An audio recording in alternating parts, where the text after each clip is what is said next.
ఈరోజు ఇందూరులో హిందువులకు సంఘీభావ సభ పెట్టుకోవడమే బీజేపీ. అంటే హిందువులు ఏ స్థాయికి దిగజారిపోయినాం. 100 కోట్ల మంది హిందువులు, 12 లక్షల మంది ఆర్మీ, 30 రాష్ట్రాలు. ఇక ఒక్కొక్కరు నిజామాబాద్ కొడుకులు 10 అంతస్తులు. ఎవరు రాడు, ఆడి ఇల్లు కూలిన రోజు, ఆడి బిడ్డలను ఎత్తుకెళ్ళిన రోజు, ఆడి బట్టల దుకాన్లు, ఆడి బంగారు దుకాన్లు, ఆడి కార్ల దుకాన్లు, లాస్ట్ కు పోలీసోడు పోకిరోడు కూడా నాకు పరిస్థితి వచ్చింది. హిందువులు అంటే వీళ్ళు ఈ రకంగా తయారయ్యాం కాబట్టి ప్రతి ఒక్కటి చూడాలవుతుంది. బంగ్లాదేశ్ మన రక్తం తాగిన కొడుకులు, మన రక్తం దార పూస్తే ఏర్పడ్డ దేశం, వేలాది వీరులు రక్త తర్పణ చేస్తే ఏర్పడ్డ బంగ్లాదేశ్ లో ఈరోజు పుక్కుమంటూ బతుకుతున్నారు హిందువులు. అంటే దీనికి కారణం హిందువులో ఉన్న అనైక్యత. ఎవరు చెప్పారు ఇన్ని రోజుల నుంచి కొట్టుకుంటే 100 మంది రాలేదని.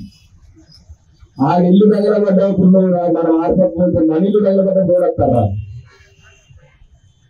ఇప్పుడు మొన్న నుంచి చూస్తున్నాను నేను సోషల్ మీడియాలో. నిజామాబాద్ నేను హైదరాబాద్ నుంచి వచ్చాను. 4 మీటింగ్లు క్యాన్సిల్ చేసుకొని ఏదో ఆడబిడ్డల అత్యాచారాలు కావచ్చు, అన్యాయంగా చంపుతుంటే ఏదో వెళ్ళి సంఘీభావంగా కొవ్వొత్తి తన ఆత్మలన్న సంతృప్తి ఉంటేమో ఇంత దారుణంగా తయారయ్యేది. కాబట్టి హిందుత్వం ఇట్లా నిలబడేది. రెండోది, నా ఉద్దేశం మొన్న చెప్తున్నాను, ఇవన్నీ శాంతియుత కపోతలకు కుదరదు.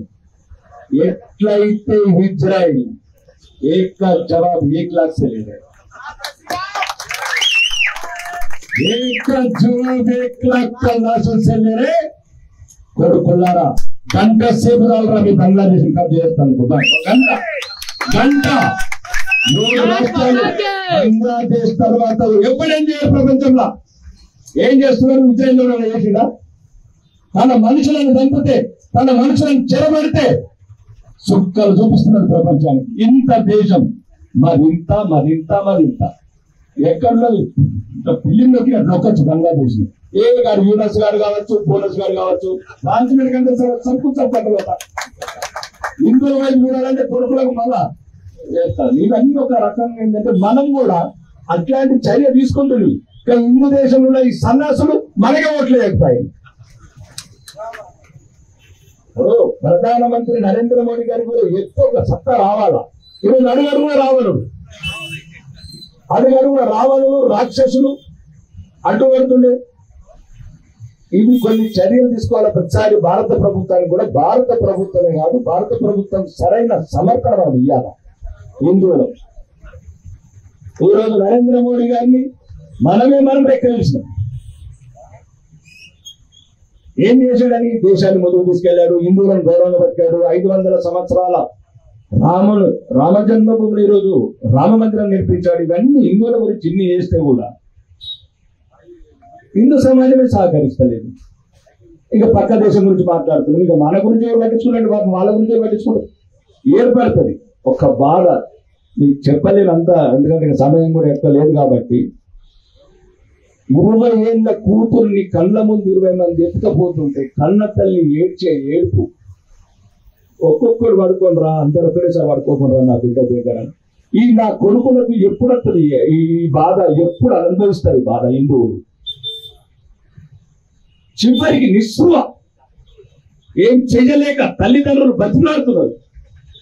మీరు ఒక్కొక్కరు పడుకొని రా, నా బిడ్డ చచ్చిపోతుంది రా, అల్లారి బుద్ధిగా తెలుసుకున్నారని. ఇట్లాంటి అది చెప్పలేని సంఘటనలు. కాబట్టి హిందువులకు, ప్రపంచంలో ఉన్న హిందువులందరూ కూడా మనం ఈరోజు భారతదేశం ఒకటే ఉండదు. మనకు భారతదేశంలో మనం భద్రతగా ఉండాలా, భవిష్యత్ తరాలు కూడా ఈ గౌరవంగా బతకాలా ఈ దేశంలో. నిజంగా కూడా ఈ విశ్వ హిందూ పరిషత్తు, ఈ RSS లేకపోతే మన జాతి లేదు. ఇప్పుడు ఏ పుణ్యాన ఏ గడియలో పెట్టారో 1925 ఆ మహనీయుడు, ఆ మహాత్ముడు కానీ ఆ సంస్థ లేకపోతే ఈ కాషాయ జెండేస్తూ లేడు, ఈ పండుగ ఇప్పటికీ చెప్తున్నారు. అది ఎట్లా, ఏ రకంగా దేవుడు మళ్ళీ హిందూ జాతికి ఒక మరొక బలం అనుకుంటాను. 1925 ఏదైతే RSS ఉద్భవించిందో, మనం లేకపోతే నిన్నగాక మొన్న మహారాష్ట్ర విజయం కూడా ఎవరిది కాదు, ఓన్లీ ఆర్ఎస్ఎస్. అజ్ఞాత వీరులు, అజ్ఞాత శక్తులు, అదృశ్య శక్తులు ఎక్కడ ఒక రూపంగా రాదు. ఏ పదవి కోరుకోరు, ఏ డబ్బు కోరుకోరు, ఏ యూనిఫామ్ కోరుకోరు. మేమన్నా ఎమ్మెల్యేలం, మంత్రులం, ముఖ్యమంత్రులం, మన కోరికలు మాకు. మీరు గమనించండి, హిందూ జాతి గురించి మీకు తెలియకుండా కొన్ని కోట్లాది మంది త్యాగాలు చేస్తున్నారు, కనబడకుండా చేస్తున్నారు, ఏం ఆశించి చేస్తలేరు. కానీ అన్ని ఉన్న వాళ్ళు మీరెందుకు ఇట్లా అవుతున్నారు? మీ ఆస్తులు కాపాడుకోవాలి. 40-50 సంవత్సరాలు సంపాదించుకున్న సంపద ఒక్క రోజు వచ్చి తల్లుతున్న చూస్తున్నారు కదా బంగ్లాదేశ్ లో. కాబట్టి మనం ఫస్ట్ హిందువులను కూడా మేల్కొల్పాలి.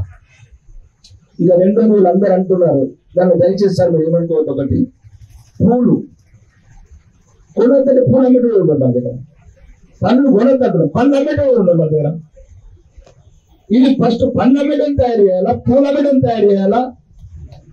ఒక ఎలక్ట్రీషియన్ దొరకడు, ఒక ప్లంబర్ దొరకడు, ఒక కలరిస్టర్ దొరకడు, ఒక మేస్త్రి దొరకడు, ఒక టైల్స్ దొరకడు. ప్రతి ఒక్కడు ఇంట్లో కూర్చోవాలా, యూట్యూబ్ చూడాలా, ఎప్పుడు కోటీశ్వరుడు కావాలా. ఇప్పుడు 100 మంది పూల మీద ఉన్నారు సార్, ఒక్కరిని మనం పెట్టినా మనకు ఒకరు కొంటాడు. కానీ డిమాండ్ 100 మందికి సరిపడా పూలు కావాలా, కంపల్సరీ కొనాల్సిన పరిస్థితి. పండ్ల దుకాణం 100 మంది దుకాణం పెట్టారు, మనకు ఒక్కడే ఉన్నాడు, 100 మందికి సరిపడే పండ్లు అమ్మలేడు. కాబట్టి మనం ఏం చేయాలంటే ప్రతి పనిలో ఇంతకుముందు లేరా, ఇంతకుముందు అందరూ మన వాళ్ళు అమ్మేవాళ్ళు పూలు, మా పండ్లు మన వాళ్ళు పూలు సోమరిపోతున్నారు. మీరు రాకేష్ రెడ్డి అంటే రాష్ మాట్లాడు, మరి సన్నాసాల గురించి ఇప్పుడు మా ఊరు అంకాపూర్ సున్నం ఎత్తులు, మా కొడుకు తాతారు సున్నం ఎత్తుండే, ఒక పెంకి ఎత్తుండే, ఒక కరెంట్ కాలేసాడు. కానీ ఒక్కరు కన్నా ఇప్పుడు హిందూ అంటే కనబడతలేడు, కరెంట్ కనబడతలేడు, ప్లంబర్ కనబడతలేడు, ఎలక్ట్రీషియన్ కనబడతలేడు, బట్టలు ముట్టులు కనబడతలేడు, బట్టలు ఉత్తులు కనబడతలేడు. ఇది నేర్పాల ముందు. కాబట్టి దయచేసి బలహీనమైన పరిస్థితుల్లో కూడా ఎవరు దొరకకపోతే కూడా మీరు కూడా ఫస్ట్ పండ్లు అమ్మడం తయారయ్యింది, పూలు అమ్మడం తయారయ్యింది. అవసరమైతే ముద్రా లోన్స్ లాంటి చిన్న చిన్న లోన్స్ మేము గవర్నమెంట్ ఆఫ్ ఇండియా కూడా ఇస్తున్నాం, లక్షల రూపాయలు. అవి తీసుకోండి, కుల వృత్తిలో వాడుకోండి. మరీ ముఖ్యంగా ఈరోజు బంగ్లాదేశ్ హిందువులతో పాటు భారతదేశ హిందువులకు అంతకన్నా భయంకరమైన పరిస్థితి వచ్చే రోజులు ఉన్నాయి. ఈ రోజు అందరం ఒకటై భారతదేశం అంతా మనం ఒక హిందువులమంతా ఐక్యంగా ఉన్నాము, సమైక్యంగా ఉన్నాము అనే ఒక నినాదాన్ని ముందుకు తీసుకెళ్తే ఈరోజు భారత ప్రభుత్వాన్ని కూడా భారతీయ జనతా పార్టీ నుంచి కావచ్చు, ఇట్లాంటి వినతులన్నీ ఎన్నో పంపిస్తున్నాము. భారతీయ జనతా పార్టీ ఉంది కాబట్టి ఆ అగాత్యాలను కూడా తగ్గినాయి. లేకపోతే ఇప్పటి వరకు మొత్తం 7% కాదు, 0% వచ్చేది. ఎక్కడ పెట్టాలో అక్కడ దౌత్య విధానాలు పెడుతున్నాం. డైరెక్ట్ పోయి కొన్ని పద్ధతులు ఉంటాయి. ఒకవేళ 400 ఉంటే రోజు యాక్షన్ తీసుకునేవాళ్ళం, మిలిటరీ యాక్షన్. ఈరోజు 200 ఉంటాయి. కొన్ని మాకున్న సమస్యలు, ప్రభుత్వాల ఉండే సమస్యలు ఉంటాయి. కాబట్టి రాబోయే రోజులలో కూడా ఇంకా ఇట్లాంటి సంఘటన రావద్దంటే ఏదో ఒక రోజు మనం ఇచ్చిన బంగ్లాదేశ్ మనమే కలుపుకున్న పెద్ద ఆనీలు 10 యూనిట్స్ కానీ 4 కానీ పట్టణం అవసరం లేదు. దాన్ని వదిలిపెట్టండి, ఏదో ఒక రోజు మాకు కూడా వస్తుంది. మంతగా పంపి కూడా అదే సప్పుసం. ఒకటి ఏంటంటే ఇందులో ధైర్యం కావాలి. ఈ ధైర్యం అనేది కొనుక్కుంటూ వచ్చేది కాదు. ముఖ్యంగా నిజామాబాద్ లో కూడా ఉన్న హిందువులందరికీ చెప్తున్నా, దయచేసి ఇట్లాంటి సంఘీభావ ర్యాలీలు కానీ సభలు కానీ జరిగినప్పుడు ఇది ఏం మూల్యమవుతుందా, ఒక అరగంట సేపు వచ్చి కూర్చుంటుకోండి. ఏమైనా బంగారం అడుగుతున్నాం, లేకపోతే డిమేషన్ అడుగుతున్నాం అంటే ఒక సమాజం నవ్వు. ఇప్పుడు అలలోయ పెట్టిందా 10,000 మంది అలలోయ అంటే రాదు. ముస్లిం సభలు పెట్టిందా మంచిగా ఇక్కడ ఆ పోలీసులు కూడా ఎంత ఫ్రీ ఉన్నారు. ఆ ముస్లింల మీటింగ్ పెట్టి వాళ్ళు కదా అంటారు ఏమైతుందని. ఓన్ చంపుతారు, ఓన్ కొడుతారు, మనం చంపకూడమా ఏదో పేరు పోలీసులు మనకు అలలోయ అంటారు. కానీ ఇంత పెడితే మొత్తం హిందువులకు ఇంత ఎందుకు వస్తున్నది స్వార్థం. తన జాతి ఒకవైపు నిర్వీర్యం అవుతుంది, మొత్తం నిర్మూలించబడుతుంది, అఘాయితలు చేయబడుతుంది, హత్యలు చేయబడుతుంది. అయినా సోయిలేని సన్నాసుల కంటే ఇంకేం చెప్పాలి. వీరులు పుట్టిన జాతి ఇది, వీరులు యుద్ధాలు చేసిన నేల ఇది, వీర శివాజీలు పుట్టిన నేల. ఈ ఎక్కడికి చూస్తే ఒక రకమైన బాధ. కాబట్టి ఇప్పుడైనా అందరు హిందువులందరూ ఒకటై, బంగ్లాదేశ్ హిందువులకే కాదు ప్రపంచంలో అందరు హిందువులము ఒకరికొకరు అవుదాము. అదే మన నరేంద్ర మోడీ చెప్పారు, హమ్ ఏక్ హై తో సేఫ్ హై. तो देश के लिए नहीं, दुनिया के लिए भी बात हासिल हो सकता, अमल हो सकता. మనం ప్రపంచంలో ఉన్న హిందువులకు ఒకరికొకరు అయితామంటే బంగ్లాదేశే కాదు ఏ దేశంలో కూడా హిందువులను చూడటానికి భయపడతారు. అందరికన్నా ముఖ్యంగా మన హిందువుల ఐక్యంగా ఉండి ఈరోజు ఒక సంఘీభావం తెలిపి ఎలా అయితే బిడ్డలు ఆడబిడ్డలు అత్యాచారాల పాలవుతున్నారో హత్యల పాలన వాళ్ళకి ఆత్మలకు శాంతించాలా. వాళ్ళు చేసిన నేరం వల్ల ఒకటి హిందువులుగా ఉంటారు. వాళ్ళు చేసిన నేరం వల్ల ఒక్క తప్పు హిందువుగా ఉంటారు. హిందువుగా జీవించు, హిందువుగా గర్జించు, హిందువుగా గోపు అనుకుంటూ పెట్టుకుంటున్నాం చూడు. అది చేసిన నేరం వల్ల ఒక ద్రోహి, జవహర్లాల్ నెహ్రూ వారు ఒక ద్రోహి, తన వ్యక్తిగత స్వార్థానికి వాళ్ళకి ఇష్టం లేకుండా దేశాన్ని ముక్కలు చేస్తే అక్కడ ఉన్న వాళ్ళు తప్ప వాళ్ళకి అక్కడ పోయి బతికిన వాళ్ళు కాదండి. ఈ రోజు మన భారతదేశంలో ఆ దేశం ఉంటే యునెస్ గారు మన ఆర్మీ కంట్రోల్ చేసేవాడు 5 నిమిషాలు. ఇది మీరు సంఘటనలో గమనించండి. ఒక దుర్మార్గుడు చేసే పని బంగ్లాదేశ్లో కావచ్చు, పాకిస్తాన్లో కావచ్చు, వాడు ఇష్టంతో బతకలేదు అక్కడ. వాడు ఏదో తాగుకుంటా 3 పెగ్గులు తాగి 3 ముక్కలు గిట్టుపోయి బతికినోడు ఈ రోజు 75 సంవత్సరాల తర్వాత కూడా 3 తరాలు నరకం అనుభవిస్తున్నాయి ఆ కుటుంబం చేస్తున్న గాంధీ కుటుంబం చేస్తున్నారు. కాబట్టి నేను చాలా ఇంటర్వ్యూలో చెప్పినట్టు ఈ జాతి ఏదైతే ఉందో ఆ కుటుంబం వల్ల హిందువులకు ఎప్పుడు కరగళ్ళు కన్నీళ్ళు. కాబట్టి ఎప్పుడైతే హిందువులందరూ ఏకమవుతారో అన్నిటికీ పరిష్కారం వస్తుంది. దీన్ని ఏ రకంగా మేము భారతీయ జనతా పార్టీ తరఫు నుంచి ఏ రకంగా అయితే విదేశాంగ విధానం ద్వారా ఏ రకమైతే యాక్షన్స్ తీసుకోవాలో, చర్యలు తీసుకోవాలో గౌరవనీయ భారత ప్రధానమంత్రికి, విదేశాంగ మంత్రి గారికి చెప్పి మాక్సిమం కంట్రోల్ చేయగలిగినాం.